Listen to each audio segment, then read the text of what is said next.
இப்போ நெக்ஸ்ட் 6.2 இங்கே ஒரு பெயிண்டிங்கை நீங்கள் பார்க்கலாம். நிறைய ஜனங்க வந்து ஒரு இடத்துல க்ரௌடராக நிற்கிற மாதிரி, கூட்டமாக நிற்கிற மாதிரி. இந்த பெயிண்டிங் பேர் வந்து மௌலின் de la Galette. மௌலின் de la கெலாட்டே. So title மௌலின் de la கெலாட்டே யார் வரைஞ்சிருந்தாருனாக்கா ஆகஸ்டே ரெனாயர். எந்த மீடியமில் வரைஞ்சிருக்காருனாக்கா ஆயில் ஆன் கேன்வாஸ். கேன்வாஸ் மேலே ஆயில் வச்சு வரைஞ்சிருக்காரு. பீரியட் எப்போ வரைஞ்சிருக்காருனாக்கா 1876 வரைஞ்சிருக்காரு. ஸ்டைல் என்னன்னாக்கா இம்ப்ரெஷனிசம். கலெக்ஷன், இந்த கலெக்ஷன் எங்கே வச்சுருக்காங்க?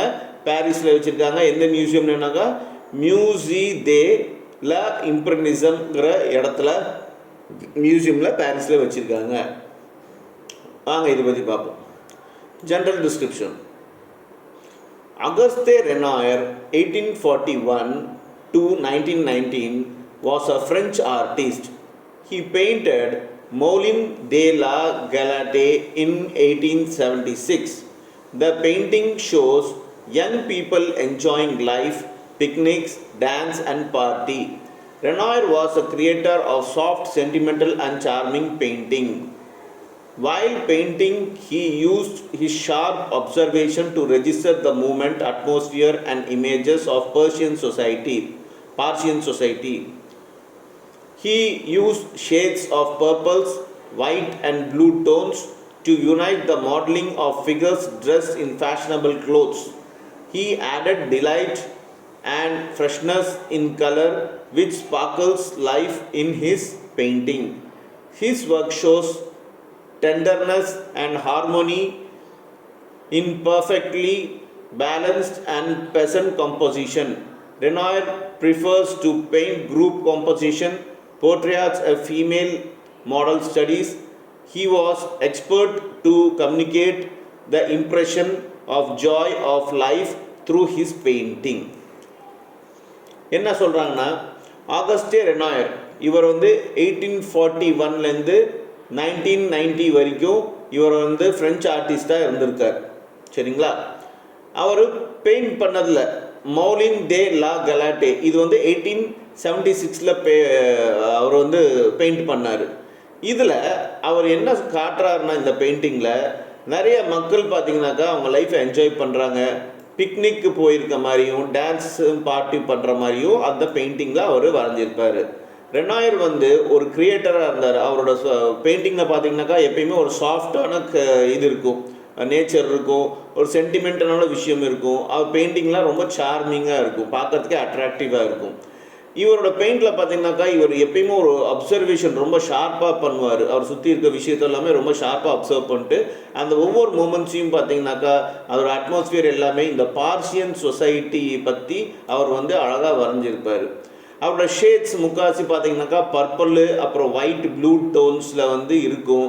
அது வந்து அவங்களோட பெயிண்டிங்கில் பார்த்தீங்கன்னா எல்லாமே ரொம்ப ஃபேஷனான ட்ரெஸ் போட்ட மாதிரி தான் வரைஞ்சிருப்பார். அது மட்டும் இல்லாமல் இவரோட கலர்ஸ், இவரோட பெயிண்டிங்கில் கலர்ஸ் பார்த்தீங்கன்னாக்கா ரொம்ப ஸ்பார்க்கிள் ஆகிற மாதிரி இருக்கும். அது அந்த லைஃபே ரொம்ப ஃப்ரெஷ்ஷாக வச்சுருக்க மாதிரி ஒரு தோணும். அது பார்க்கும்போது நமக்கே ரொம்ப நல்லா இருக்கும்னு சொல்கிறாங்க. இந்த பெயிண்டிங்ஸ் எல்லாம் என்ன அவர் வந்து சொல்ல காட்டியிருக்காருனாக்கா ஒரு ஹார்மோனினாக்கா மனிதர்களோட நல்ல குணம், அப்படியே ஒரு எம்பத்தியாக இருக்கிறது, ப்ளசண்ட்டாக இருக்கிறது, அந்த மாதிரி லவபுளாக இருக்க மாதிரி விஷயத்த காட்டியிருக்காருன்னு சொல்கிறாங்க.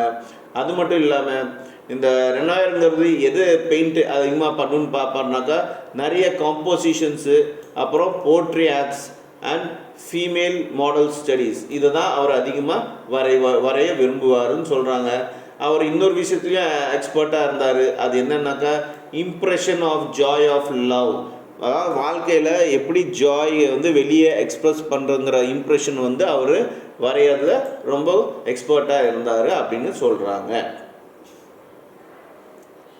இப்போ இதோட indexed questions.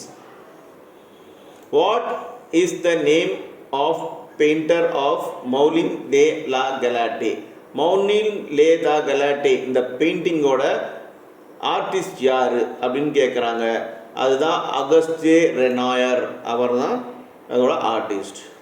Mention the style of painting Moulin de la கெலாட்டே.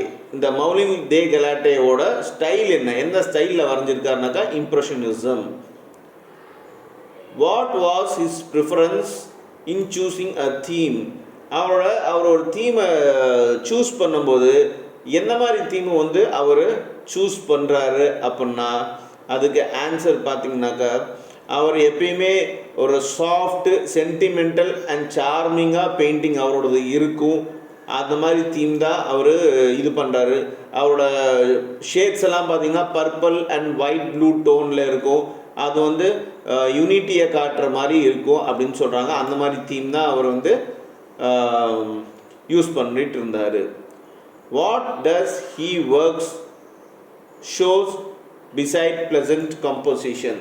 அவரோட ஒர்க் எல்லாமே கம்போசிஷனை தாண்டி என்ன காட்டுது அப்படின்னாக்கா அவர் ஒர்க்கு பார்த்தீங்கன்னாக்கா impression of joy of love. அவரோட பெயிண்டிங்கில் பார்த்தீங்கன்னாக்கா impression of joy of love தான் லைஃப் இதுதான் நமக்கு தெரியுது அப்படின்னு சொல்கிறாங்க. அதுதான் ஆன்சர்.